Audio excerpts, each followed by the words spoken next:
The Brandon Peters Show may contain explicit language and detailed plot points. For more information on the show, stay tuned to the end of the episode.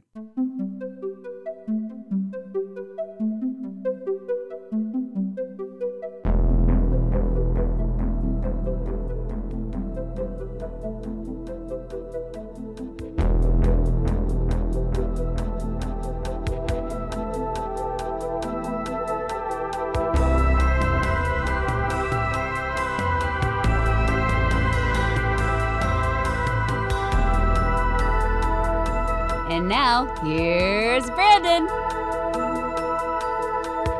Welcome back to the Brandon Peters Show. I'm the Brandon Peters of that show, and today's program is the Blu-ray Holiday Gift Guide episode for 2021. Joining me for this special occasion, co-host of the podcast, Film Seizure, and writer and star of both the blog and the show, B-Movie Enema, Geoff Arbuckle. Hey, Brandon, how's it going? Thanks for having me on. Hey, not bad. About time to have you on here. And you're a perfect person to have for this holiday gift guide episode. I appreciate you lending your enjoyment and desires of purchasing with everyone. And I'm also, I am very well known for being so full of holiday spirit. You know, I mean, I'm even wearing green, which is half of the colors of the holiday. Yeah, there you go. And your microphone looks red, sort of in the. It is. Yeah. It is so red. there we go. There it is. You know, if I put it over my nose, I'd look like Rudolph. Oh man, perfect. Yeah. Unintentional stuff. So last year, folks, I did a week-long holiday gift guide thing where we did video games, movies, and then we did comics and collectibles. You're getting the movie portion this year, because I have time for that, and that's where my expertise lies in. We had a lot of fun, and maybe I'll bring them back next year. But for my schedule this year, we're doing Blu-rays, which my wheelhouse, all good. But first, Geoff's never been on the show before. So welcome to the Brandon Peters Show, Geoff. Let's talk about you. You are a guy like me who takes on too much. Yes. Yeah, that is a great way of putting it. Yes. And our bank accounts show for it. So yeah, that is definitely true. Yeah, I don't have much of a social life. That is that, you know, I don't want people to feel sorry for me about that. I mean, that's my own personal. I am happiest when I can do the things that I do and I can be a little bit more creative about it. But yeah, there are, at this time of the year, there are 4 days out of the 7 that I am doing something, which seems like a lot, but I guess I am just prolific, as some of my friends have liked to call me. But yeah, so which one should we talk about first? All right, let's go. Let's go with Film Seizure, your podcast, since we're on a podcast and you're about to hit 200 episodes coming December 1st. Yeah. So back in late 2017, a friend of mine, Jason Oliver, he came to me and it's like, hey, you know, I'd really kind of like to do like a podcast or something. I'm like, well, I don't know anything about this. I am not very technical or whatever, but we can try it out. And we originally started off as like a bi-weekly show, but then we went weekly early in 2018. And yeah, so we've, you know, we kind of cover the spectrum on that show. It's we go from, you know, we started off, it just so happened that we started off with Disaster Artist in the Room because Disaster Artist had just come out. And it's like, well, The Room kind of has a special place in our, you know, bad movie nights and everything like that. So we went with that. And then we, you know, we kind of bounce around from one genre to the next. A lot of it is really just kind of like the nostalgic stuff, the stuff that we remember either going to the theater to see or staying up too late on, you know, on a school night to watch or whatever, on cable. Later on, we did add a third co-host, and he's really kind of helped, I think, kind of stabilize a lot of where we had kind of grown anyway. And of course, with COVID, you know, we've had to be nimble like a lot of other people and do more recording on Zoom. Just that started last year, of course, but now we've kind of got other day job challenges where some of that has changed for a couple of us. And so we've, it's like, it's just easier. Let's watch them separately and then we'll come together. And that probably actually helps our conversation. Whether or not we go on too long, sometimes we have 2-hour episodes for a movie that isn't 2 hours long, but classic podcasting. What are you gonna do? Yeah, classic podcasting. I don't pretend to be an editor, so so no, we just no, it's a good time. And Wednesday, December 1st, we are having a 200th episode, and it's going to be a little bit different. We're not actually going to talk about a movie. We're just going to talk about how we got to that point, and it's going to be a little bit more, I think, personal in that too. So that'll be nice. Oh, well, that would be great. But again, I'm not an editor, so there we go. It's like I guess I could try to outsource that to somebody. It's like, just go find some clips and then have a bunch of non-sequitur stuff. But no, it's a lot of it's going to be, we probably will talk about like some of our favorite discussions and so on and so forth. But it's been a lot of fun to do it, and to do it with a couple of really close friends that I've been friends with for a long time. It's just and we all grew up from different places too. So it's kind of neat to have those kind of conversations. Mm-hmm. Yeah, for sure. Yeah, hang with your real friends over the internet airwaves. That's what, exactly. I do. That's what, exactly. And so Film Seizure, and it's kind of just hit a broad spectrum. But was it like originally set to be more of a cult movie thing, or it kind of started that way? I know you said start with the Disaster Artist and the The Room, but I kind of noticed early on when I was following your show along that you were doing seemed like more cult movie stuff, and then it just started like some specials, and now it's just kind of like, hey, we're a film podcast. So originally, probably what we really thought about at first was, let's do an episode that covers 2 or 3 movies, and we did record like what I always called our pilot, which was the first 3 Friday the 13th movies. Mm-hmm. It's the reason why we continue to talk about Friday the 13th movies when there's a week or when we do a special on Friday the 13th. Novel idea. Yeah, exactly. Right. We're about to run out, so we're going to have to find other movies. You got Unmasked 25. Unmasked 25. There's The Burning. Mm-hmm. There's Sleepaway Camp. We can go forever on these early 80s slasher ripoffs. But no, so we started with that, and then we watched the 3 movies, and Jason and I talked about it, and I realized, like, holy shit, this is 3 hours long. It's like, we can't release this. so then it's like, okay, let's cut this back. And maybe the idea is that we do like a more theme type of stuff, like because our second, third, and fourth episodes were was the Warlock movies. And it was just, it's one of those things where it's like, I think we kind of thought about that, but then we also realized it's like, I think there are times where we can do that. Like in 2022, we want to do another month of Italian movies. Mm-hmm. So we did that before, and we want to do that again because those are fun to watch and talk about. But then we also realized it's like, well, what do we do if like there's only 2 movies that fit together as a theme, and we it's like, well, that doesn't really work for doing a monthly show.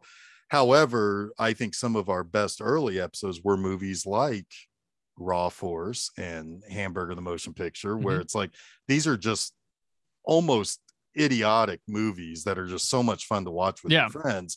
I mean, it's like, it's trying to strike that balance. But I think as we kind of evolved, you're right, I think we wanted to be maybe a little, I don't want to say more legitimate or make ourselves sound smarter, but like we wanted to talk about more than just secular.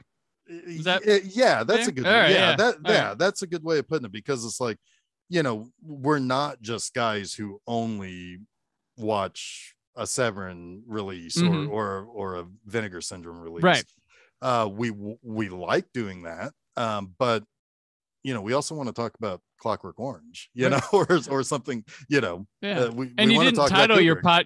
you didn't title your podcast to put you in a corner either. So you're Right. doesn't sound it's not off. Yeah. So, and a lot of it, we just, as we did more and more episodes, the more and more we had like larger, bigger ideas about stuff of how we could talk about it, which could tie into other movies in the long run. Gotcha. Yeah, the film Seizure. And then also, of course, Monster Mondays, which is a more of your recent endeavor. But... Yeah, so Monster Mondays, I started that at the beginning of 2019. And that was just something where it's like, I know Jason doesn't want to watch too many monster movies, and I like watching monster movies, particularly ones with big giant monsters. And it's like he's not that much of a Godzilla fan, so it's like, well, why don't I do a little spin-off and spend 15, 20, 30 minutes, whatever, talking about monster movies, whether they are Universal classics or kaiju movies or whatever, and really kind of try to find positivity out of these things too. So it's like, I'm not just talking about a monster movie and it's like, oh, look at the goofy guy, and it's like, you got to see this movie, see all the bad special effects.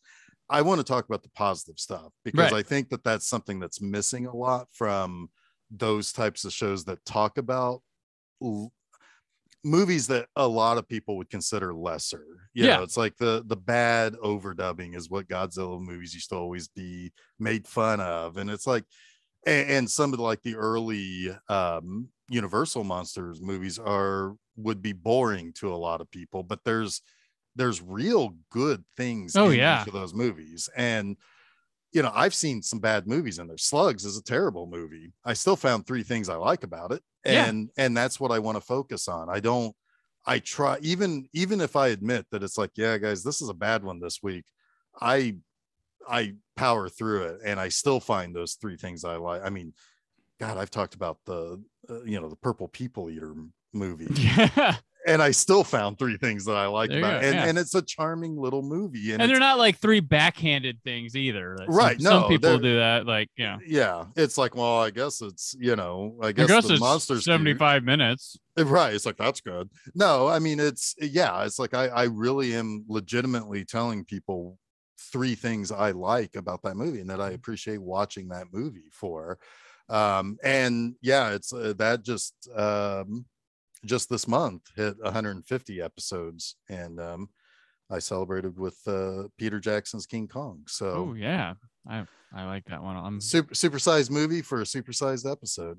Heck yeah. It's a good one. And it's moving to YouTube.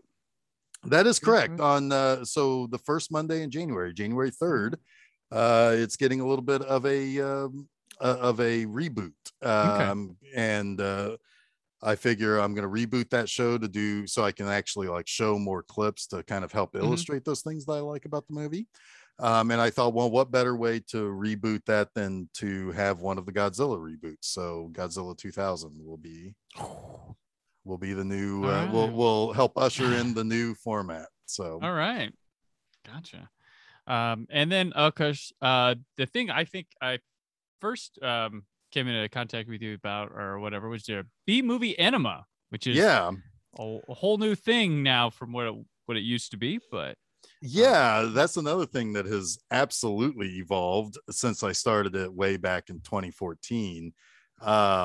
It was kind of one of those things where it's like, I had these boxes of those cheapo 50 movies for $10 boxes. I had a few of those. I'm like, I had those for another reason that didn't really pan out in the long run, but I thought I still should and could do something with this. So that's how I kind of started the blog. And it's like, at first it was a little bit more of that kind of snark. I'm really heavily influenced in my writing by people like James Rolfe and to a certain extent the guys at Red Letter Media, but as I evolved and I came back to it after taking some time off, and really kind of never really stopped doing it, that's where I realized it's like, that was when I also first came came to know like other YouTubers like the Cinema Snob, and I thought, oh shit, I may have accidentally ripped this guy off.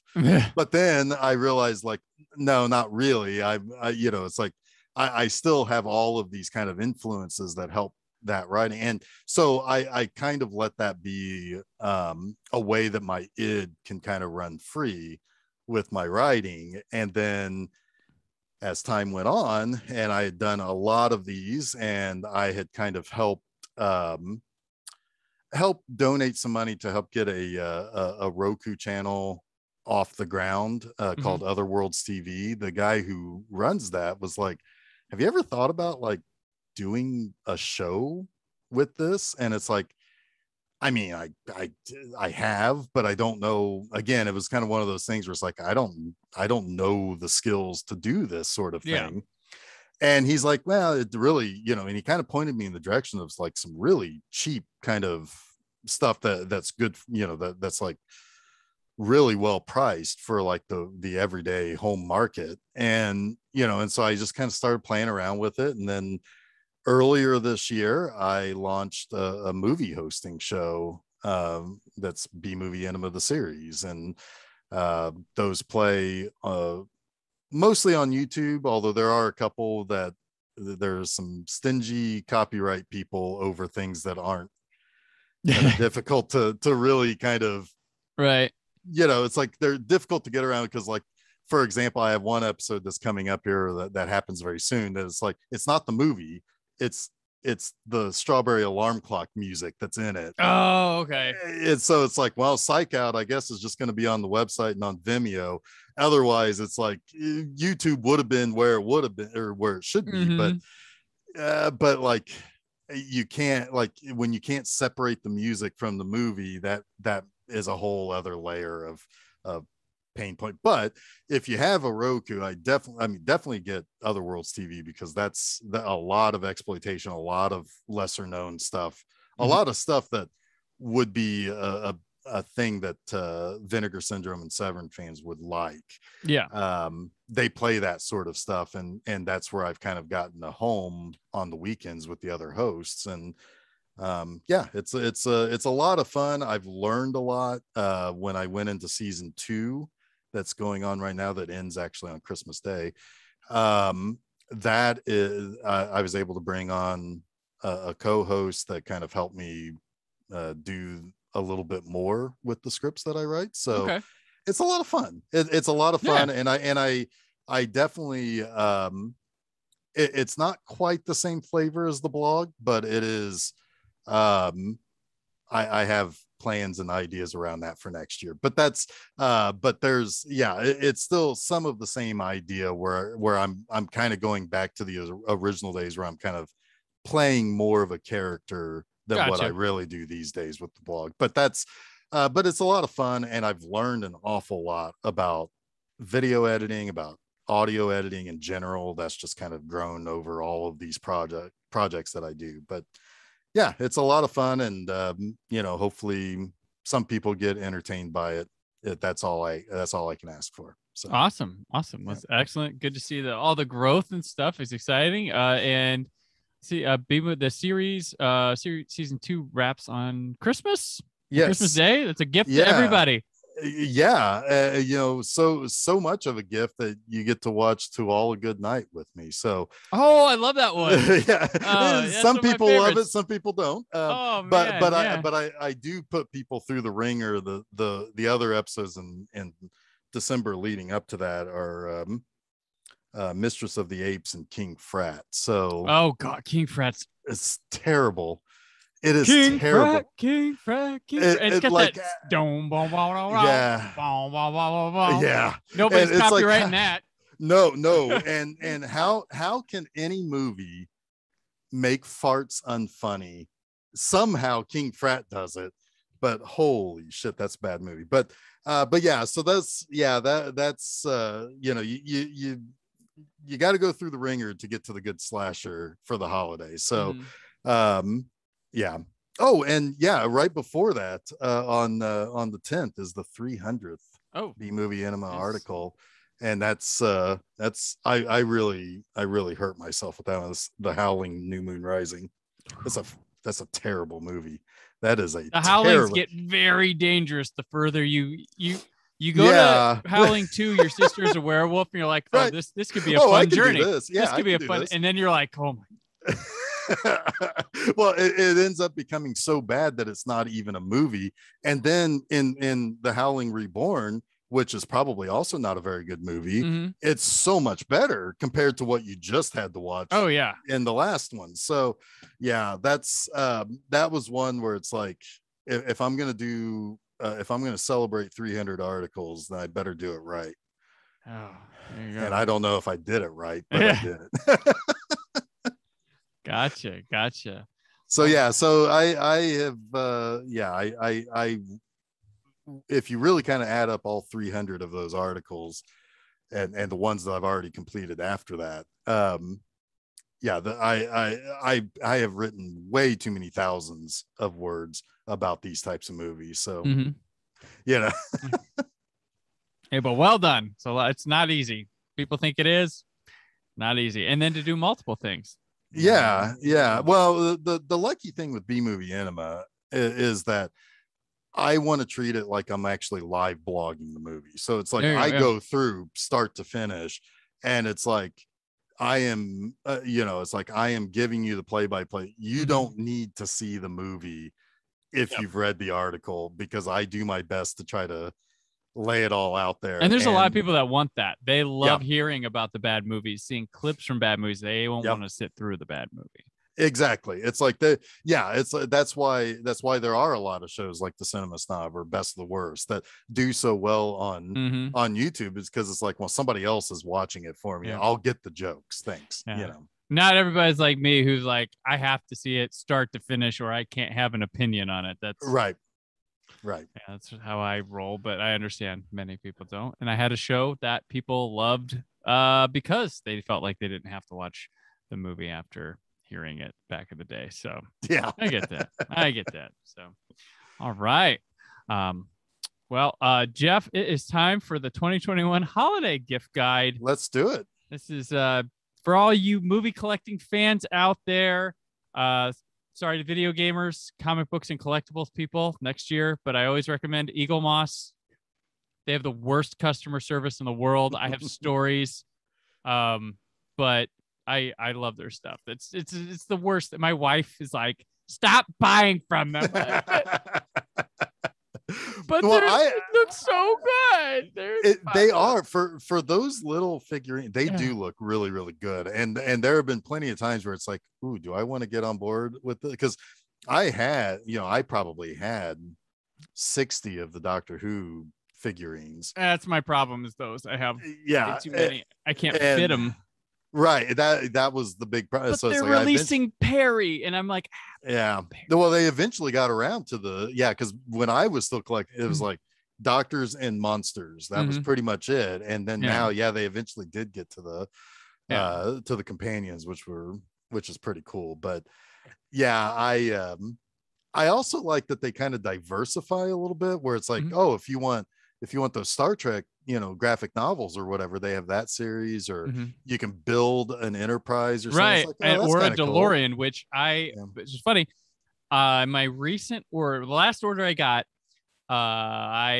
a Pieces for a DeLorean box that showed up, and it had the receipt for my other stuff. I got my other stuff, and then I got this additional box with my same receipt in it, but it had DeLorean parts, and I'm like, okay. and then I called them. I was like, so I can't on my conscience, keep this. Like, no, keep it. We can't take it back. So enjoy. I'm like, awesome. 2 rando pieces of a DeLorean, which, by the way, you can't sell because you have to have a subscription to get the other pieces of it. So right. So it's like, it's like I've got a gear shift knob and a steering wheel. Who wants it? Right.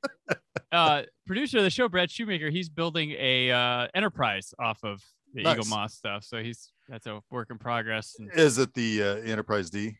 I believe so. It was Next Generation. One. Yeah. That.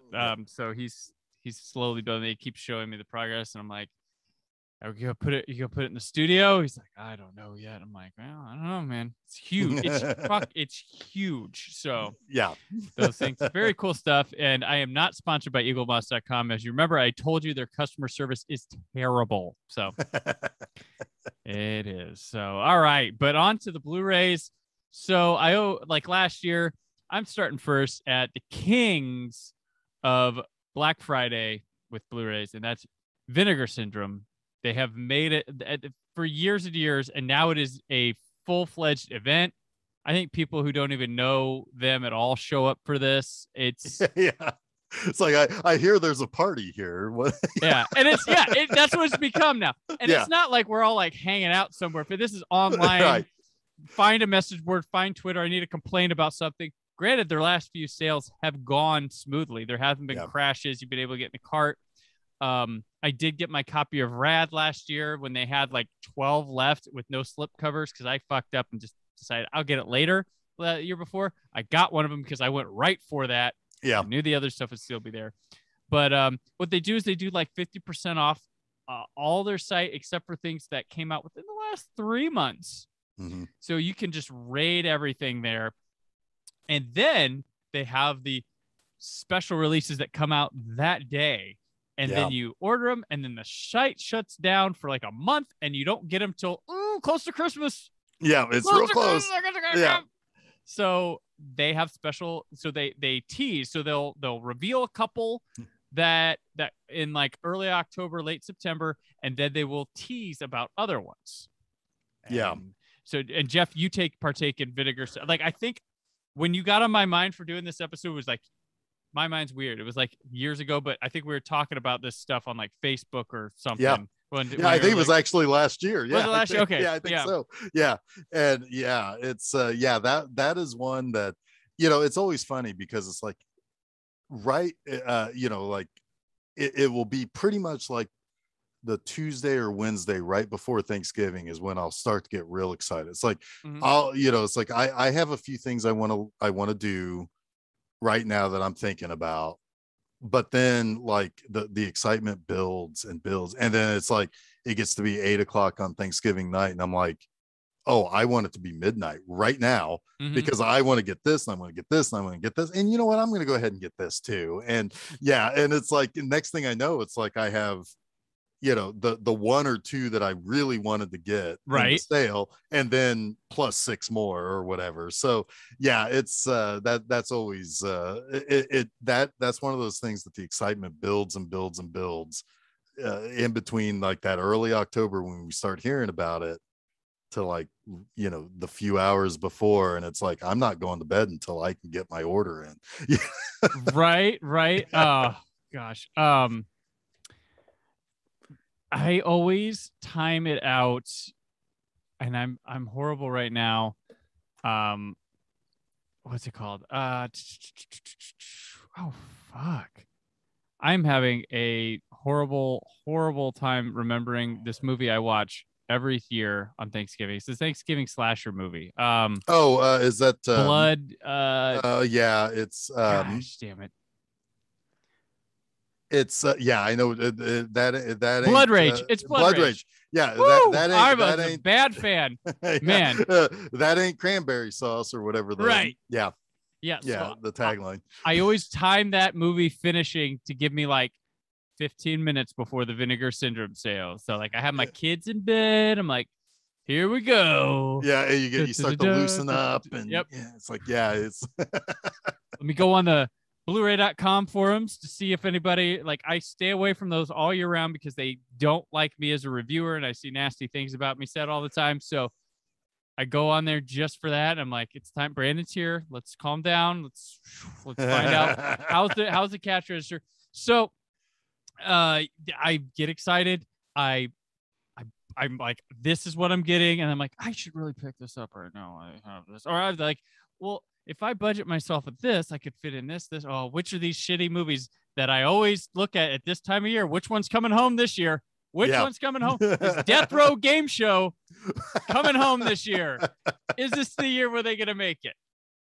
And because that one's on, I have like 80 different collections that have Death Row Game Show on them. Right.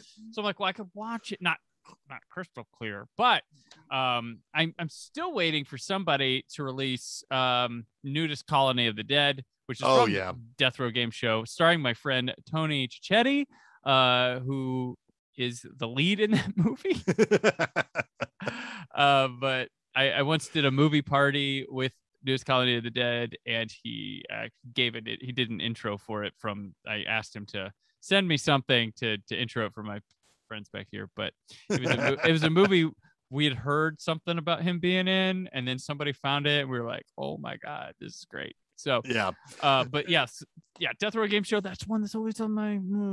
I can say, this was 2018 maybe. Horror Hound. Vinegar Syndrome's always at Horror Hound, whether it's in Cincy or here in Indy. And it's always the same guy that I see there, and he's one of the guys who does a lot of like the actual remastering.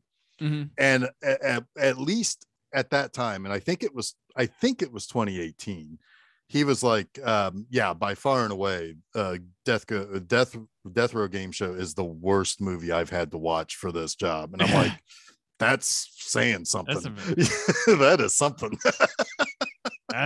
Oh man, I like it better than, what was it, Snapshot that they put out one time? Oh, I like Snapshot. I was like, oh, I have a very special reason why I like Snapshot. Well, it's one of the movies that I happened to catch. Now, this is another Roku story, and actually does tie into my blog a little bit. Okay, I got re-energized by the to write more and more and more, like after taking some time off, because of a channel called Bizarre TV. Oh, okay. And Bizarre TV is kind of the inspiration for what Otherworlds TV is, because the person who was running Bizarre TV sadly passed away a few years later. But when I first got my Roku and I was just looking for these free movie channels, Bizarre TV became easily my favorite channel at the time. And it would just air weirdo stuff, weirdo shorts, everything. And the movie Thirst was on there. Now that's a Severin release. And I have a huge crush on the lead in Thirst, Chantal Cantori, and she is also in Snapshot as the older, more experienced like high society friend. And it's like, well, I have to have Snapshot, and I it's like I have to have that. So okay, fair enough. I'll accept Snapshot now. All right, there we go. It's allowed. It is allowed. This year, Severin Films excites me Vinegar Syndrome excites me very much, because they're releasing Dario Argento's Trauma is one of their Black Friday, which is in the category of Argento films that at one time was considered probably bad, but looking back, it's solid. Like, in that category. Yeah, I mean, like, I don't know if it's Tenebrae or Suspiria level. But I think it probably has gotten into the like Inferno Sleepless League. Well, Sleepless. It's in that area where it's like, these were good. We just expected so much of the guy. Yeah. And then he made some solid movies. Like, it's like it's that kind of next tier down from like Tenebrae and Suspiria and Bird with Crystal Plumage and Deep Red. Those are like the top in my book, at least. But but I would say that Trauma has kind of started to inch into that area, like where, like I was saying, like Inferno kind of lives. It's now. not kind of like I'd say like Phenomenon is probably better. I'm a huge Inferno fan. Like that's my pick for like one I like more than everybody else, probably. Like, sure. I'm not gonna tell everybody it's high art or anything, but I'm like, it does some really good things, a lot of really good things. But that second tier is still pretty good in my book. His run of films, him and Carpenter, from like late 70s to end of the 80s, is top notch. And Argento, you could argue, goes maybe back early 70s, but he's got that little comedy that didn't work out, which is coming from somebody's releasing that one. Kino or somebody's got Code Red, maybe. Somebody's releasing that movie, that because he did Bird, Cat, and Four Flies in Gray Velvet, and then he left and did something else. Nobody liked it, and then also Deep Red. Yeah, and he went back to horror. Was is that for some reason I was thinking that maybe David Hemming's in that too. Oh, he might be. Maybe where they met. Maybe, yeah. But yeah, so that one's coming. Very excited. Like that was like, okay, I'm getting that. That's my number one for that day. And then Creature, which I've seen like once, I believe. Creature's a fun little sci-fi monster movie. That one's one that really not hard to find. You can find that on collections. You can find it. It's probably a lower grade DVD version. Yeah, I swear there was like I think there was like a bootleg Blu-ray of it running around for a while. Probably, yeah. I think I've seen that again at Horror Hound. I visit that table an awful lot, I will admit. Why wouldn't you? Yeah, so I'm friends with that guy, actually. Oh, awesome. Well, I mean, as we've become friends. If he has children, I've paid for their college, I'm sure. But okay, yeah, they're living the sweet life. Well, as they sit there going, "You assholes, they did not live the sweet life." Yeah. Gosh, yeah. So that's very exciting, and they also we don't know the rest of it, but they have 2 surprise Vinegar Syndrome releases. One, I believe, is a 4K title, and 2 Vinegar Syndrome Academy releases, new catalog, slipcovers, and box. They've hinted, I think one of the 4Ks is a slasher that's never been such and such before, but I want to say that the Academy titles, don't sleep on those. Those have, I don't know what the label's supposed to be, but gems. Yeah, that is because that's their releasing. That's their where they're buying the rights to the, because that's what New York Ninja is a part of, I believe. Yeah. Yeah, that's one that I'll definitely pick that up, even if I'm paying full price for that one. Yeah, that one of the, they did do a tease where they said, oh, this is a movie that could have inspired Lorena Bobbitt or something. There were a lot of people, that was like last week, right? Yeah, that was one of the teases, and a lot of people seemed like they had all settled on the same movie, which I hadn't heard of.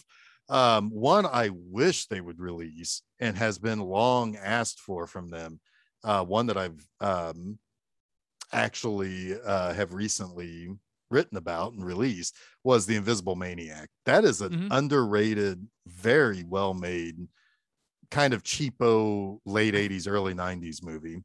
Gotcha. I think it's been rumored or something. Yeah, that's for a long time. Yeah. And it's one that deserves a better release than a bootleg off of a VHS rip. Right. It actually is a pretty good movie, and it's got some pedigree behind it too. So it's, I mean, it's worth checking out, and it's right for Severin, and I wish they would release that. I hope they will. One that I would recommend, as far as, I don't really know if this is part of the Black Friday. I think it's currently out for pre-order now. I didn't 100% love the movie. Okay. But I would recommend anybody who wants to make a movie and make it look and feel like a movie from the 80s, they should get and study Censor. Oh, yeah. It's a movie that to me kind of ran out of steam by the end, but we've probably have both seen this way too often. Somebody's like, oh, I want to make an 80s style slasher. Yeah. And they try to put in pops and scratches and cracks and missing frames, and it's like you're trying too hard. Yeah. That Censor is a beautiful movie that looks like you are watching a VHS movie, but it's in crystal clear, present day look. That is a movie that anybody who wants to make those kind of old style thrillers really should study that one. And I definitely recommend that. Awesome. Yeah. So yeah, before we move on from Vinegar Syndrome, any other recommendations of theirs for people who may be perusing for the first time? Yeah. So 4 that I think you'll be able to get with the half off. One Raw Force is just an amazing action That's one of movie. the first. I think that was like one of the first ones I bought from them when they came out. It was my very first one that I bought from. Yeah, so it's like that's the one that turned me on to Vinegar Syndrome, because they just do great stuff with that kind of trashy action type of stuff. Some better ones that kind of go more along the blaxploitation lines, although the filmmaker would certainly not say it for two of these. Penitentiary and Penitentiary 2 are really, like, they are basically what I think most people would kind of quote unquote say the Black Rocky. Okay. Because even the second Penitentiary becomes a lot more comedic and lighthearted, kind of like the Rocky series immediately jumped to more lighthearted. But they're very well made. Rudy Ray Moore has a cameo in the second one, which is great. It's always great. Yeah. And then if you're at all interested in blaxploitation, you get no better than Sweet Sweet Mac's Badass Song. Oh yeah. You can get that in two different places. Right. We'll talk about that in a sec. Yeah. But yeah, no, the Vinegar Syndrome of that is a really, really nicely, and with just the recent passing of Melvin Van Peebles, it's a great way to honor him. Yeah, for sure. For me, like I always talk about when it comes to Vinegar Syndrome, A Nightmare Weekend is one to put up there. So if you're into wild, crazy movies. That's got a puppet in it. It does. It's an actual character. It does. It has, yeah. Oh, I love that one. I still can't believe I own the Scanner Cop movies in 4K Ultra HD. I did my Blu-ray wish list article that I do once a year. One, when I did it as a weekly piece, I did, when summer movie season started, I thought double features. So couple sequels or two movies that aren't out on Blu-ray. And I bullshitted the Scanner Cop 2, because I was like, well, I have all the other Scanners movies. What's the whole, these two direct to VHS, never on DVD movies. Holy shit, they came to 4K Ultra HD and they look marvelous. And they're fun little gory, junky movies to watch. It's pretty interesting.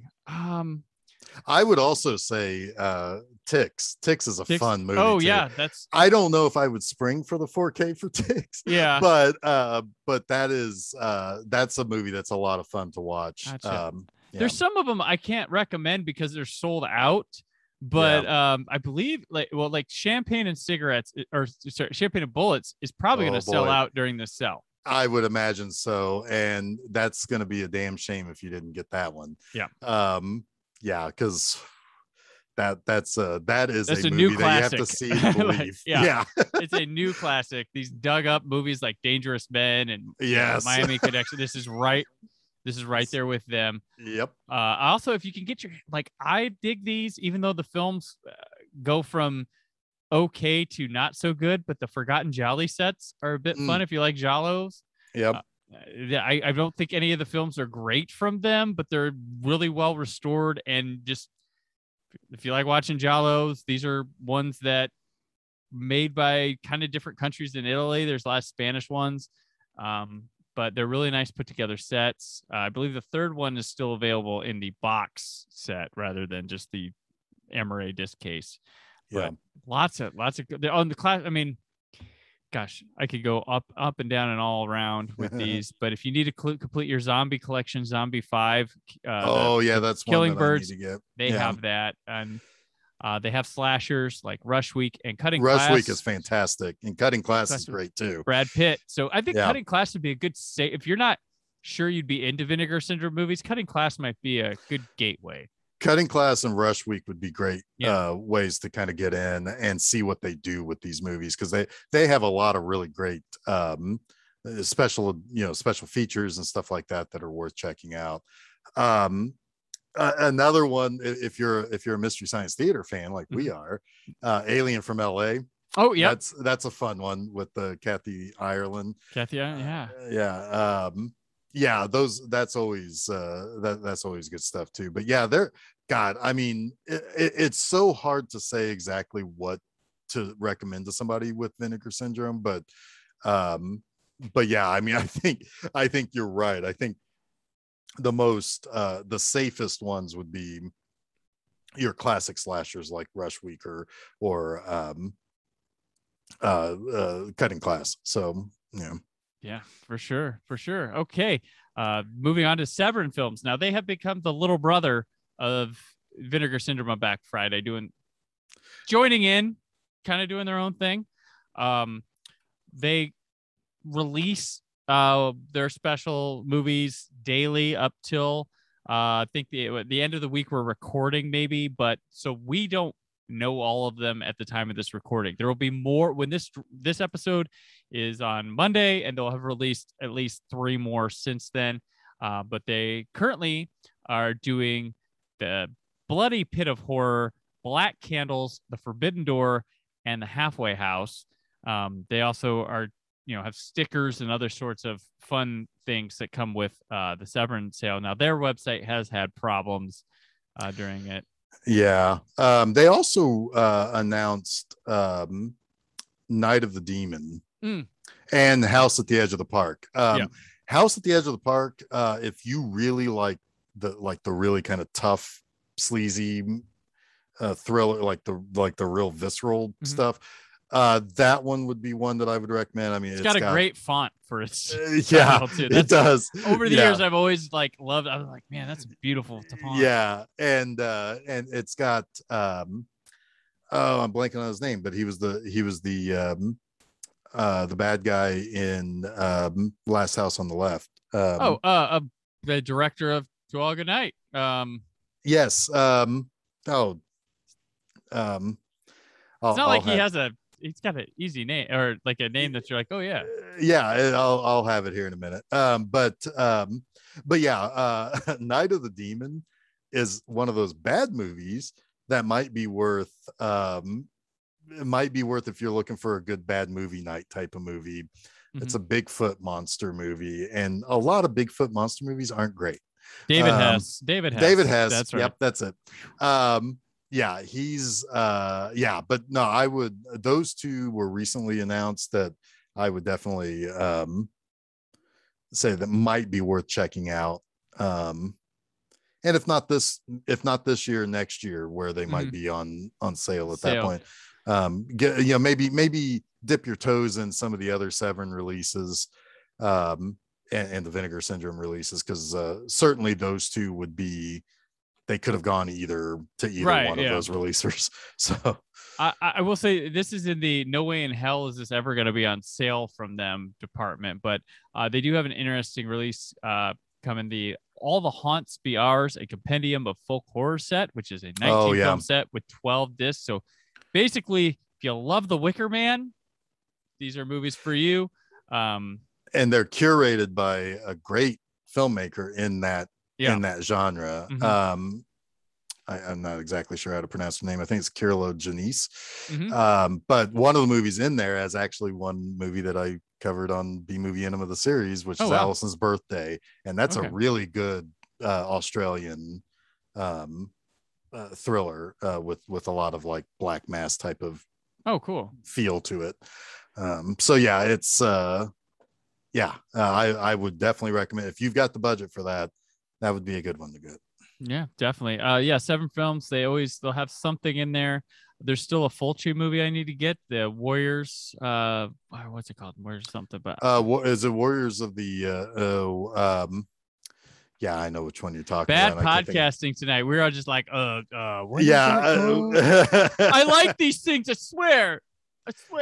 Yeah, well, because there's Warriors of the Wasteland, there's Warriors of the year whatever, there's all those damn titles of the year 2072. That's it. There it is. There we go. They also had that coffee table book about those post-apocalyptic rip-off movies that Italian cinema had, and that would be that would be another good buy.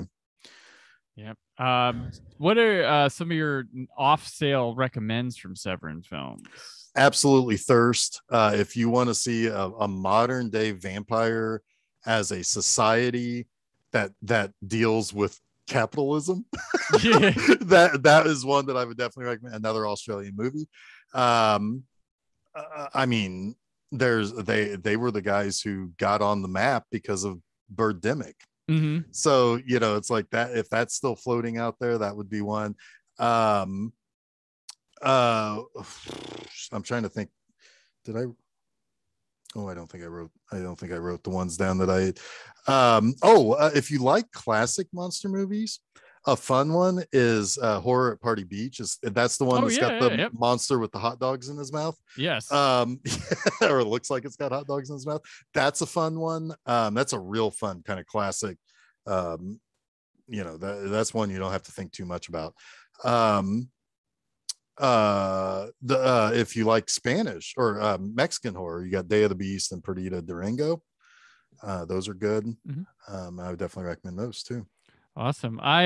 For me, it's too bad we can't recommend Cruel Jaws, but damn, do I have a gold mine sitting in my collection? But we can Shocking Dark, which is the Italian Terminator 2.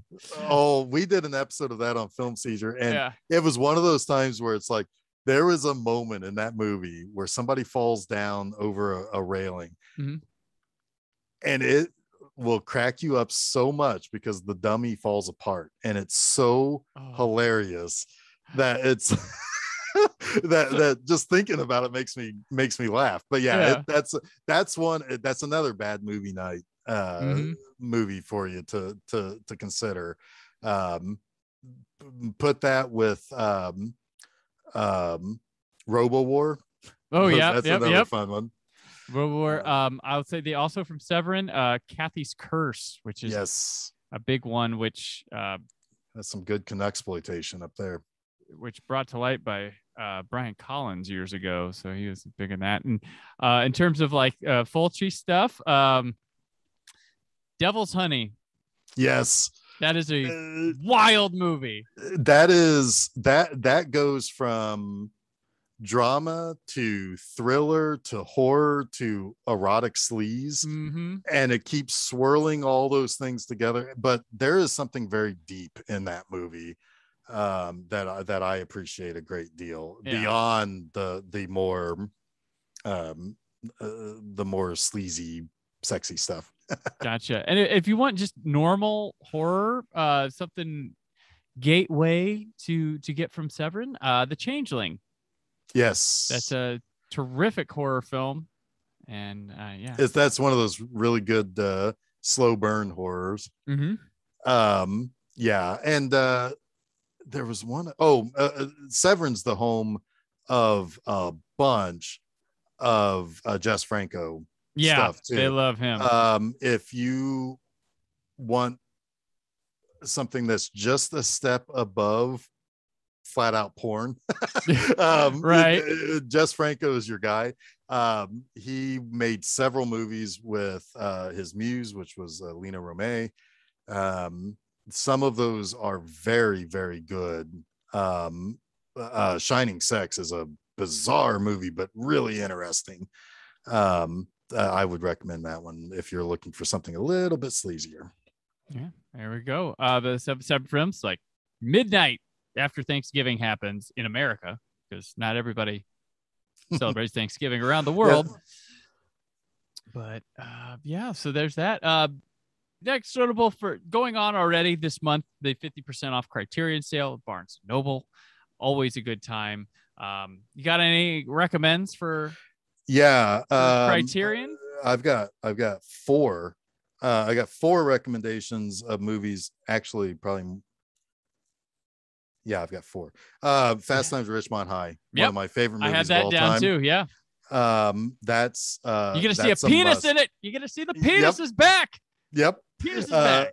Yep, it sure is. And then Beyond the Valley of the Dolls is an amazing movie. I mean, yes, it's Russ Meyer. Yes, it's a sort of sequel that's not really an official sequel to Valley of the Dolls. And best, it's written by Roger Ebert. Mm-hmm. Yeah, so Roger Ebert was not just a guy who is a critic. He also wrote 3 Russ Meyer movies. Yeah, that was his by far and away his best one. Cat People is a fantastic old Mhm. school horror thriller. I would even argue that it doesn't even really have cat people in it. You can make that argument. Brian De Palma's Blowout. Yeah. If you want to see Travolta maybe at his best, Mm-hmm. that would be it. They've got some good stuff coming out later. Their 4K stuff is beginning Their to 4K, yeah. Citizen Kane just dropped or is dropping before the holidays. So Mulholland Drive, I guess, will classify as their first. That comes out the week we're recording here. The week this drops, Citizen Kane and Menace to Society come, and then The Red Shoes in December. Uncut Gems comes out this month too, 4K. And then February or January is Hard Day's Night, and February is The Piano. Hard Day's Night is just it is the Beatles as they should always forever be remembered. Yeah. During the good times, and Help was good at that too, but yeah, you really kind of get to see them be, you know, who there's their nothing personality like that. shines. Yeah, there's nothing like that movie. It's just a magical watch. And it was funny, I did a when pandemic was starting and stuff and couldn't go anywhere, I did a film festival for my family, kids and stuff, just to make it seem like I did I programmed like, I think we did 4 or 5 movies that day, and had a snack to go with each one, made tickets, they had, and first one was Hard Day's Night, and I wasn't sure how that one was gonna go, but they like Beatles and whatever, they love that movie, they love Hard Day's Night. It's so fun. Mm-hmm. It keeps moving, and it's, I mean, it's just it's funny, it's fun, you want to hang out with them. Yeah. It's a really great movie, and that's one I do have the criterion of already. That might be something I upgrade. And of course, like, if you can still get that Godzilla set, get the Godzilla set. I've got, the Godzilla set is one of the most amazing things they've put together. I love that set. I crushed through that. Yeah, it is. It helps legitimize the King of the Monsters, as far as I'm concerned. Especially, those are my favorite movies, like those early ones where it's like he's kind of a hero in a lot of them, and it's just, those were the ones I watched on Channel 4 when I was a wee lad. And it's like Saturday afternoon, it was a Godzilla movie followed by a kung fu movie or something, so yeah, it's a fantastic set. I also like the Fellini set. I got that last year. I blew through that thing. It is wonderful. The guy's got a lot of great films, like that's unique films, stuff like that. For one guy's set, it's very varied. There's a lot of similar stuff to see him grow, but there's a lot of stuff, jumps around and stuff. I haven't picked it up this year, but I put it on my Christmas list, so hopefully someone gets it for 50% off of Criteria or Barnes and Noble. But I have the Wong Kar-wai set. Want to check that one out. Of course, the Bergman set, the Colossal. I still have not finished going through that. The 39 film Ingmar Bergman set that they have, but that thing is a mammoth. Individual titles, like I had the Fast Times at Ridgemont High was quite a good one to have there. And if you can pre-order stuff at those prices, there's the Red Shoes next month is gonna look stunning. Parallax View, very underappreciated. That's a great movie thriller. too. That's one I need to pick up, actually. So yeah, that one's very good too. And I just leave it there. A lot of Criterion. I mean, great work, great film. Like, I've been bitching about them for years for not jumping into 4K. Now I can't bitch. Now they're in 4K. And I mean, and if you want to get your feet wet with like, these much more fancy schmancy movies, for $10 a month you can get the Criterion channel, check out a few movies that way. Also, HBO Max carries a lot of them. HBO Max has a lot of them. If you don't want to pay anything, Canopy, your library, only need a library card. You get like so many free rentals a month, and they carry 30. a lot of stuff. 30 free rentals a month, and it's a great service. It's one of my favorite streaming services, and all you have to have is a library card. It's got a lot of the Italian stuff we talk about here. So that's on there. It's stunning, and people just don't know about Canopy. It's the craziest with a K. Canopy with a K. Canopy with a K. Yep. Stunning. People don't know about it. I'm surprised, but libraries aren't cool. But yeah, so that's a bit of a criterion. Oh, the Bruce Lee set, really good stuff there as well. They really did a good job putting together what an edit of a Game of Death would kind of look like. So pretty cool stuff. Cool. All right, so Target, we're just gonna they're buy two get one free, which is a regular thing they do every couple months, but that's what they already did this month, but I think they're gonna, from what I see, they're gonna bring it back, so that you have that. And I think new movies count in that too, I believe. Sometimes Okay. pre-order. Well, new movies do, but pre-orders do not. Gotcha. I do see they have a trio of glitter packaging, so that's going to make a lot of people happy when that explodes all over the place when you unwrap that. It's looks like it's Dirty Dancing, La La Land, 5 Feet Apart, or the glitter packaging. So if that's your thing and you like cleaning up glitter all the time and not ever getting it off of your clothes, then you can get those. Awesome. Yeah. Yeah. So Target, just 2 for $3. We're going to give some recommends to wrap this up when it happens, so you can look at those up on Target, which I will note, Target has removed Criterion stuff from their site because Target price matches. If it's not up, they don't have to price match. Yeah. Okay. Fair enough. Target also does Vinegar Syndrome stuff and a lot of Shout Factory releases too. Yeah. So check out Target. I shop there on there. I have a red card, so I get extra 5% and free shipping. So hey. Yep, I do too.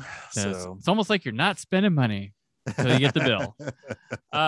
So this week, Best Buy and Amazon already dropping in Black Friday sales. They don't look like they have any doorbusters or anything like that. Everything's just up now. There's not a whole lot on Amazon. I looked at those, and it's like it's mainly matching Best Buy's offers. I would say though that they do have 44% off of Field of Dreams, 35% off Bridge of River on River Kwai. Those are 2 pretty good ones. Yeah. And those are in 4K. So Best Buy, I mean, you've got all the hits for $9.99 and stuff. I mean, you can get Best Buy Life for $9.99. You can get Godzilla versus Kong for $9.99 in 4K. I mean, like they're the ones who, like, this is an impressive list of stuff that they've got here. Yeah, you get all the recent Sony Spider-Mans, Homecoming, Far From Home, Into the Spider-Verse, Venom. Get ready for that brand new Spider-Man. They just dropped the new trailer. Right before we recorded. It dropped up. I mean, you got Last Action Hero, Ghostbusters, Fifth Elements. I mean, it's the 4K stuff is pretty cool. So if you've been sleeping on things, you can catch back up, or if you've been waiting for that price drop, it is here. And you get Rocket Man for $7.99 4K. That's great. Rocket Man. I mean, you get F9, the Fast Saga, that just like the new Fast. They just came out. Yeah, $9.99. Yeah, like, it's Mortal Kombat for $9.99. Like, that's a perfect price for the new Mortal Kombat right there. Right. Yeah, it's $9.99. It's 1917. That's a fantastic film. It's been out for a bit, but gosh, you got Knives Out here, $9.99 as well. So yeah. Well, hell, you can get the Saw 8 film collection on Blu-ray and DVD for $9.99. Yeah. So there you go. You got a movie. It's like $1.10. There you go. Right. Yeah.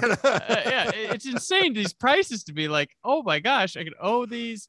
You can get First Blood and Last Blood for like $20 together. Like, I mean, come on. I just look at these and I'm just like, damn. I like to own things like as soon as I can sometimes, and it's just like, wow, man, if I could hold out till like Black Friday every year, be something, but I don't have good willpower like that. Jojo Rabbit also at $9.99. That is a great movie, and you can see Thomas and McKenzie right now in theaters with Last Night in Soho. Yeah, very much so. But a lot of repeat offenders that you see coming in this too. But maybe this is the year you swing by and pick it up. Oh, you can get it right now online. Right. You usually don't even have to just swing by to pick it up. No need to bear it. No, just buy it online.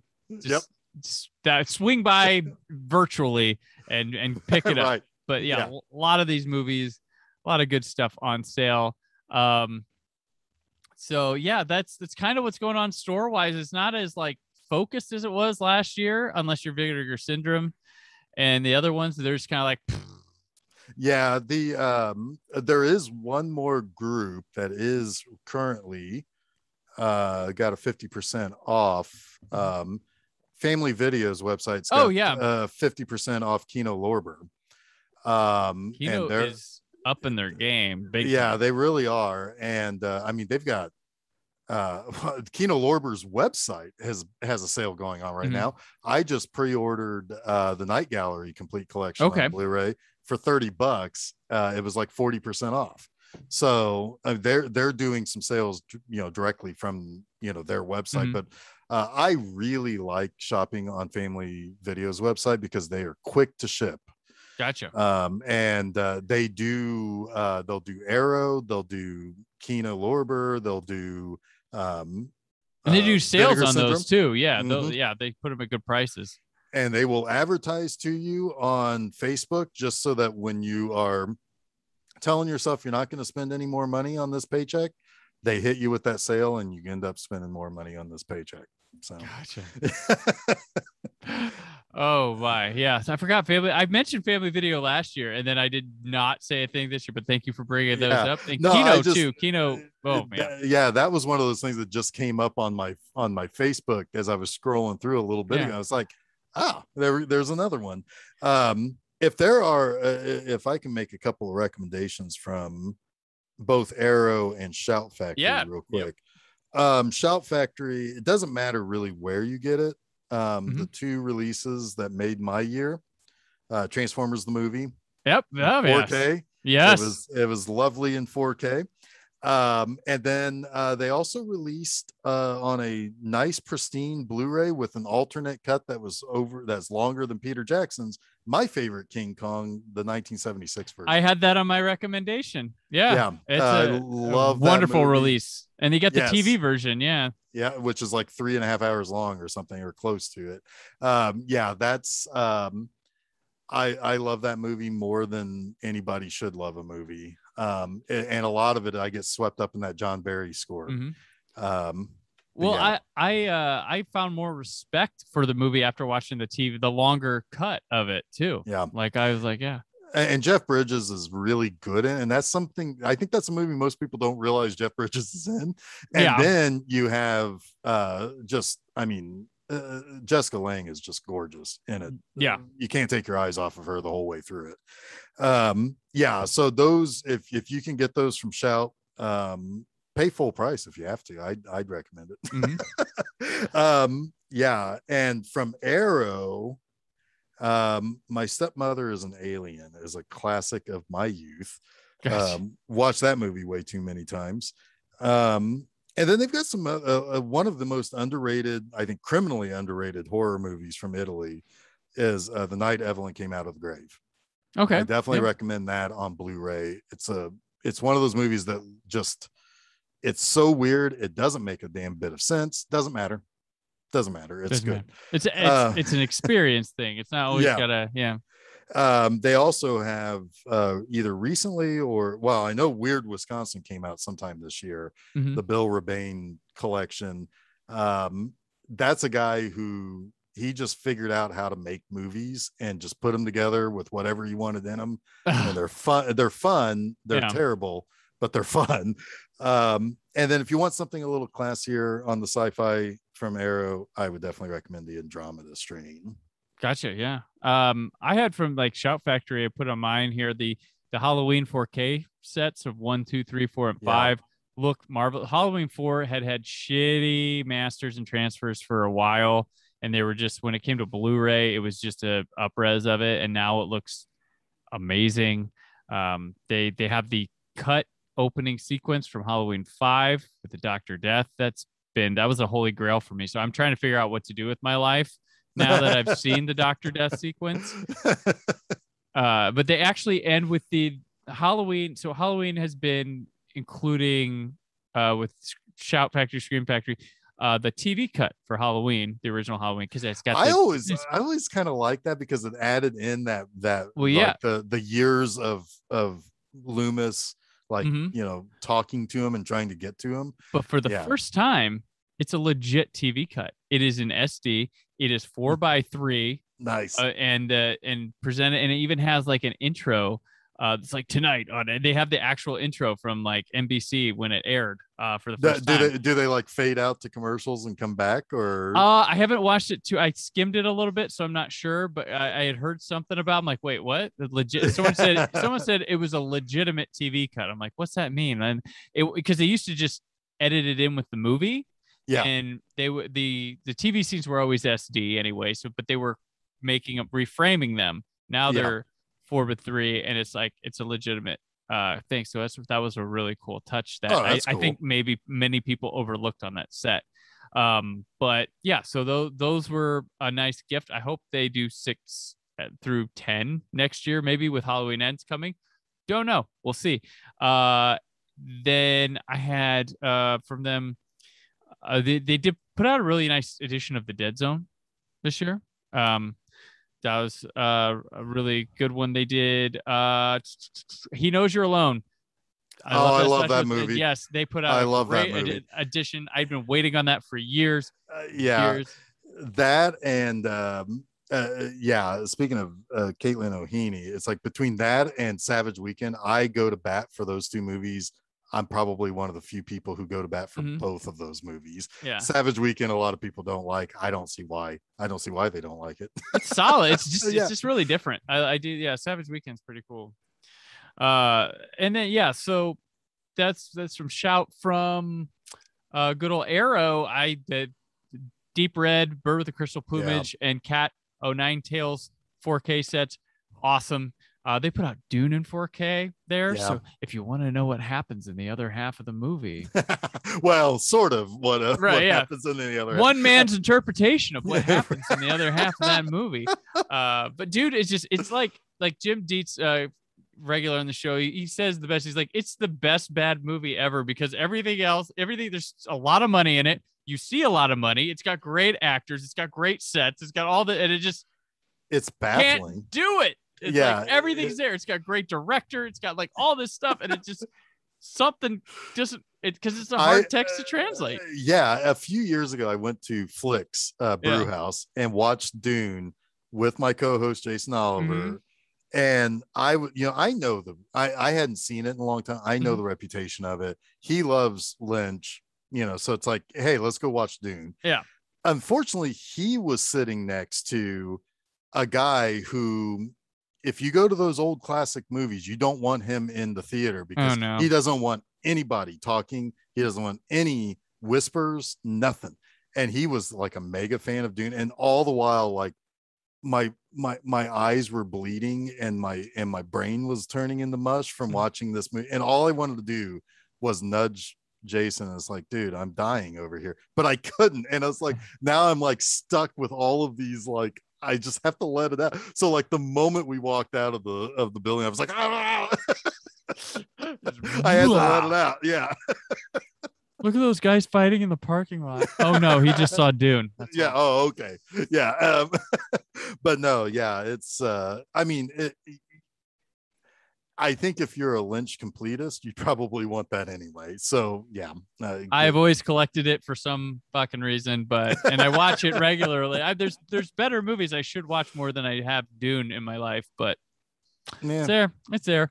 So those were my my Arrow recommends. There's always one more from Arrow that I would recommend is, I believe they're the ones who do Fulci's Black Cat. Yep. That's a really I have the original interesting set movie. of that where there's Fulci and then the Martino's one of my favorite titles of all time. Your vice is a locked room and only I have the key. I have the key. Yeah. Yeah. It's like, wow, nobody wordsmithed that title, did they? But no, yeah, that's a good one too. Yeah. Does Severance still have the All the Colors of the Dark? Yes, they do. That's a great movie. That's good stuff. That one's good.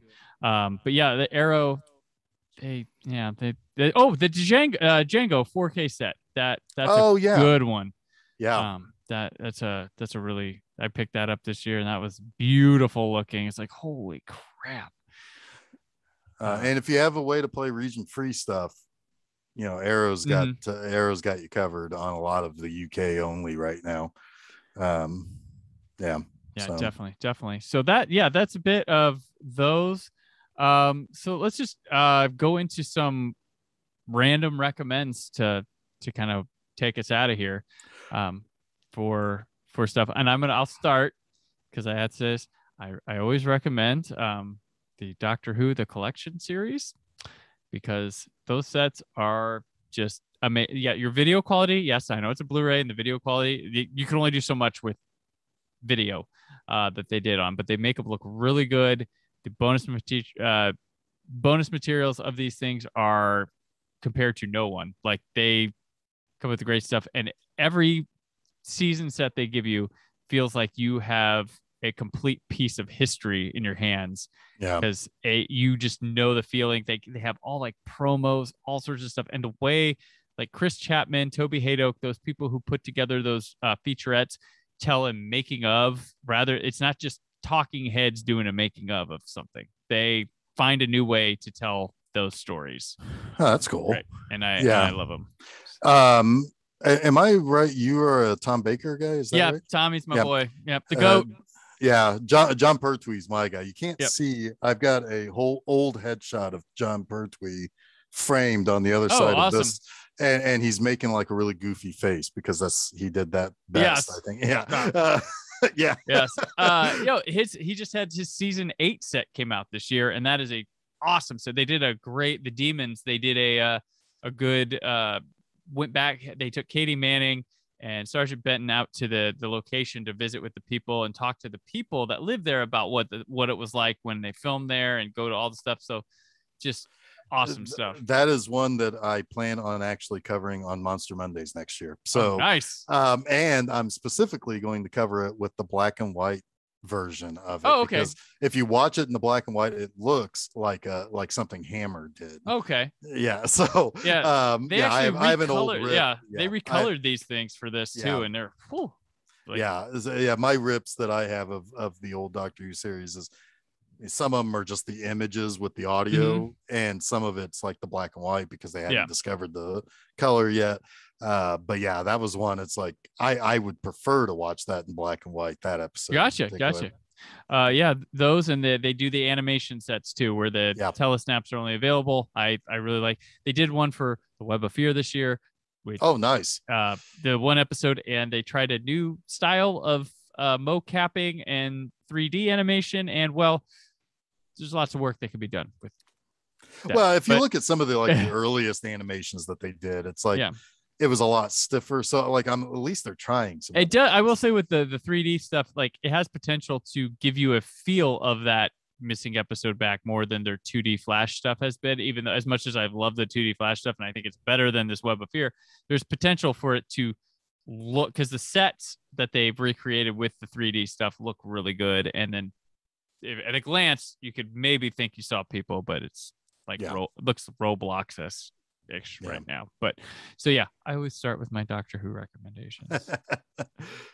I would say for the classic horror fans, the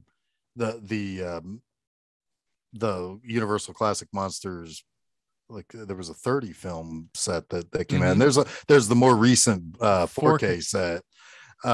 Those are those have looked great ever since. Could DVD. change someone's life with those. Yeah, Great. yeah. And yeah, like even when they started putting those on DVD and those sets that where they were like doing all the one monster sets, those have already started. I mean, like every release, they just keep looking more and more new. So yeah, I would definitely recommend that. Some of the stuff that's coming out real soon, before Christmas, No Time to Die will be out. Yep. As low as it ultimately comes in on my ranking, it's still above a lot of them, and it's I think Daniel Craig went out on the highest possible note that he could go out on. Yeah, definitely. Yeah, that just got officially dated and detailed today with the 45-minute featurette on Craig reflecting back on James Bond, which would be cool. Yeah. To see. I got mine. I have the Columbia Classics Volume 2 collection, which I just finally finished reviewing all through it because nobody was going to get in my way of taking my time with that damn thing. It is a beautiful set. It has Anatomy of a Murder from Otto Preminger. It's got Oliver. I have to say it like that because there's an exclamation point at the end. Which not bad. I thought it was going to be the Gandhi of this set. The first one had Gandhi, and I sat through Gandhi, and I'm like, okay, well, that was the thing. And then it has Taxi Driver, finally on 4K. Stripes, the hidden gem of this thing, Sense and Sensibility. I'm very high on that fucking movie for some reason after watching it. And it had the best transfer of all the movies in the set. And it clicked for me. I don't know how, but I was like, damn, this was one I was overlooking in the set. And then The Social Network, which was a film finished with a 2K master, and so it's an up-res, which I kind of debatable why I get the importance of having something more modern to round out the set, and being Fincher, but like it's not true 4K like I thought these would be, but it's a fantastic movie in its own right. So it's a great set, and they come in an awesome case and come with a hardcover book and a bonus disc that has a ton of old school to new shorts. Like there's 3 Stooges shorts on it, and there's all the way up to short from Hotel Transylvania that played before one. So cool. They range from all eras. I like that set a lot. Yeah, that's awesome. Yeah, I mean, really, honestly, it's like really getting beyond these. I would say, some of my favorite movies of all time that have really good 4Ks. I really like the Batman. 4K. The Shining 2001, all of those have had Clockwork really nice Orange 4Ks. just came out. Clockwork Orange just came out. And I have that, and that's a movie that when you hear what it's about, you don't think you're gonna like really vibe with it. Mm-hmm. And then you watch it and you realize like I'm 100% invested. I don't know why I like this madman. Yeah. I know I shouldn't, and but it's so engrossing, and and it looks great. Mm-hmm. I mean, one movie I would love to get a 4K eventually, and I don't think they've done it yet, is what I think is the best movie ever made, which is One Flew Over the Cuckoo's Nest. Oh, that should be coming to some point. Warner Brothers has been doing a really good job with stuff, so I imagine Warner Brothers is really starting to kick it up. Both from because I think Warner Archive has started doing some stuff like that too, haven't they? Or Warner Archive, they've been. I mean, Warner Archive does. They haven't doing 4K, but they've been doing great restoration. They always do great restorations, and just saving up films. Like this month, a murder mystery film I love called Last of Sheila drops from Warner Archive. It's written by Anthony Perkins and Stephen Sondheim. Wow. It has Raquel Welch in the cast and James Coburn. It's James Mason. Yeah, it's a little murder mystery. Oh, young Ian McShane. Gotta always love young Ian McShane. But and Diane Cannon in it. Yeah, it's a I don't know how we don't talk about this movie, or it just didn't make it to the 80s in conversation, but it's a very good murder mystery film with a great cast and a lot of fun. Also, Warner Archive released possibly my favorite old movie, but new to me this year that I watched, called Straight Time with Dustin Hoffman. And it's it's early Gary Busey, and it's basically, it's funny because I watched it and I was like, this feels like the proto Thief, like Michael Mann's film. And then I find out Michael Mann did an uncredited like rewrite on it. So he was in the thing, but it is a guy who, gets out of jail trying to make it right, but can't stop the itch to go robbing and things. And he goes on the run, and so it's good. It's good stuff. Yeah. I like that movie a lot. I was really high on. I think people need to see more of early Gary Busey. He was a fantastic He had a lot of actor. potential. Yeah. So and he got in that wreck, but also Almost Famous came out in 4K, and that's amazing movie. I also there's a new release of Vanilla Sky, which has a way better transfer than what came out before. My review posted just before this came out. That movie works for me every time I watch it. Like, I didn't like it when it came out. I was anti Vanilla Sky, but it stuck in my head, and I kept going back. And you get attracted to the sadness of that movie, or at least that's what I found after watching it when it came out. It's like there's something about the sadness of this that I can't shake. And not in a bad way, but in a way that it's like, they really kind of subtly went for it. So and Cameron Crowe has my money every time anyway. Right. So. Yep. Yeah, even if it's Aloha, I'll give him a chance. Just a couple more from me. There's another Warner Archive movie that's great, Quick Change, with Bill Murray. Oh yeah, and Gina Davis. Gina Davis. It's so good. And Marx Brothers Night at the Opera, finally digging into that set they had from years ago on DVD that I always brag about. I got for like $3 from an Amazon mistake. That runs at like 60. And I want to put Synapse Films, a company I like. They don't put out much very often, but when they do, it's quality. Another new to me movie I like, Running Time, with Bruce Campbell. It's this one take movie. It's not really one take, but about a guy who gets out of jail, going right back for a heist. But it's a really fun experimental little movie and it's got good bonus features and an awesome commentary on it. It's great. It's a quick movie too, but definitely a high recommend. I got it in for review and I was like, I didn't request it, but they sent it to me. I was like, I popped it. I'm like, I am reviewing the shit out of this. People need to know about this old movie, but so that's some of my just rando recommends here. Yeah, I mean, as far as like any other recommendations that I have, I mean, it's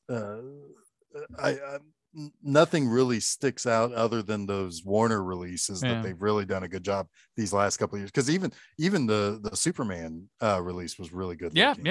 Oh yeah. So for like, if you want to see some of those, like the best possible way that those classic superhero movies that were just with Superman, it's like that's a movie that shouldn't have worked, and yet it is a very well made movie. Oh yeah, and it looks great too. Yeah, it gets me every time.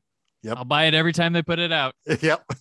Yeah, it's like those Bond movies. It's like maybe next year for the 60th anniversary we'll get some 4Ks. I think that's where it's gonna be, and I'm very down for that. I'm very I mean, those and the Adam West Batman, when those came on Blu-ray for the first time, both especially I meant the Connery ones more so, they look like Mad Men episodes. They look so good. I was like, geez. Wow. But forgot Scream Factory still has that Friday the 13th set available. It's limited. Get that thing. That thing is awesome. Like, it's really good. I had some converts on that. Like some of my friends who weren't big on Friday the 13th now adore Friday the 13th after that set. So if that's telling you anything. It's like I will always, like, any day of the week is a good day of the week to watch any of the first 8. I get a little iffy on the New Line ones. Those were, they put a lot of care into that, and they, also Holy Grail, the cut stuff from the second one that we finally got to see, the gore, like, what? Oh, now what do I do? Like, what do I want now? So that's we'll edit on that one, the Friday the 13th set, because it's a year old and it should be sold out like the Halloween one was. And I want them to do Elm Street next, but I thought that was coming this year.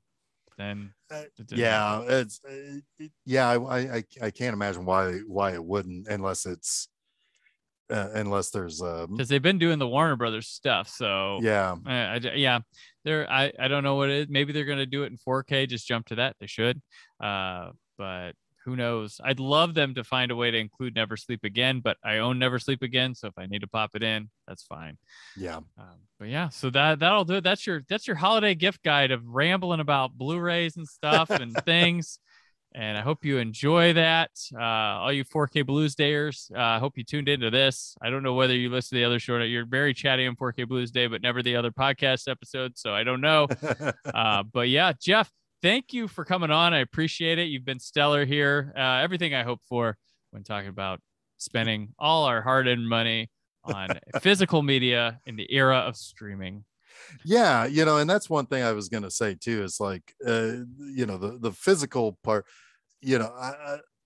it's just like with anything else, like comic books, everything goes through periods where it's like the new thing will come along, but the physical media is still going to be there. There may be different ways that movies come out, like brand new movies, but I mean, look at the one thing I hope does continue beyond COVID is how quickly things get to home video in some way, shape, or form. And so for those people who don't want the physical media, or the people who do, they still have the opportunity to see things while they're still relatively new. Yeah. And I think at worst, it becomes like vinyl is currently, where it's like, well, it's hardcore focused on the collector. We have to pay a little bit more, but it's still there. But it's a lot of care going into it when it does. Absolutely. Yeah. So, yeah. But okay, well, Geoff, we're gonna head out here. But before we go, let people know where all the places they can find you. Yeah, so probably the two easiest would be, and this is something I need. This is probably going to be a New Year's resolution, to use Twitter a little bit better. But you can follow B Movie Enema at B Movie Enema. You can follow Film Seizure at Film Seizure. That will tell you where all the new stuff happens. That'll be the easiest way to go. All right, excellent. And I'm on Twitter and Instagram at Brand4KUHD, written work at whysoblu.com. There's more from the show this very week, but until then, stay film positive. Thank you for listening. The Brandon Peters Show is a Creative Zombie Studios production. Produced by Brad Shoemaker and Brandon Peters. Written and edited by Brandon Peters. Announcer vocals by Jessica Alsman. Theme song by Metavari. Web design and show art by Brad Shoemaker with Brandon Peters. All music and clips featured in the episode are property of their respective studios, and no infringement is intended. Additional information on this and other episodes at BrandonPetersShow.com. For any inquiries, press opportunities, or sponsorship, contact mail at BrandonPetersShow.com. The show is available on Apple Music, Spotify, or anywhere podcasts are found.